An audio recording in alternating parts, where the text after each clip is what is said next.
Afternoon po, may gagawin po ako ngayon dito sa Rizal Nueva Ecija. Isang 43 inches na LG TV.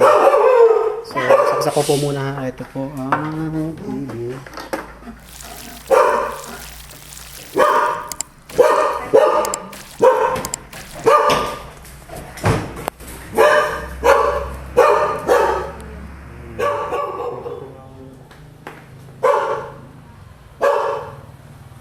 Ayun. Wala siyang picture pero may naka-backlight. Oo, merong backlight. May backlight po, ano? So, pangkaramihan po rito, 75% o more, LCD po ang nagiging problema. Sabi nga nung isang tinanungan namin. May chance po na yung mainboard or yung connector lang, yung FFC cable. Ano pa man, check ko po muna, ano? Okay. Buksan ko po muna. Okay. Buksan muna.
Naka-range po yung ating voltage tester sa DC 50 volts. Since ang nina-expect natin hinaharap natin ay yung VGH which is more than 30 volts, almost 36 volts. So i-range natin sa DC yung tester natin times 50.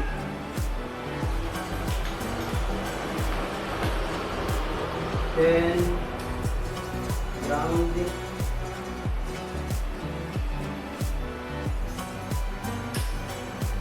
Baka natin yung VGAs. Yung VGAs po yan ay dito sa corner ng TCB 47 microfarad by 50 volts. So tutukan natin. So ingat lang na madikit yung test prod sa body ng capacitor para mag-ground. Then, nakasaksak naman sa outlet habang saksak. Yan. So, nag-backlight siya. Nakailaw ang backlight. Then, may na-read tayo na almost 50 volts, 30, more than 35 volts lang. So, normal yung VGH niya. Normal yung VGH, nakakonect lahat yung LCD. So, ibig sabihin yan, walang problema yung mainboard since merong nilabas na 35 volts sa VGH. Normal siya. So, ang pala po natin dito, in-expect na yung LCD. So, suit lang ang mainboard, walang problema. LCD na lang po.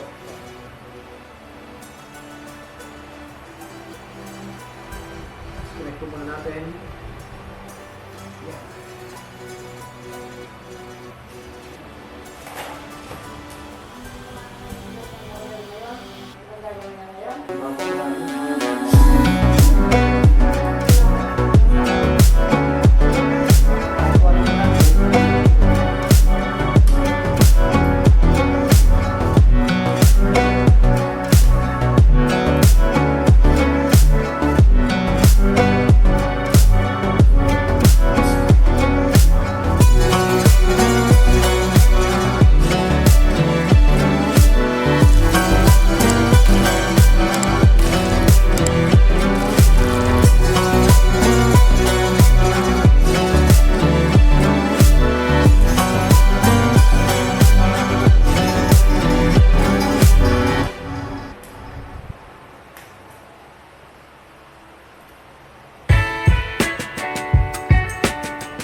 PTO.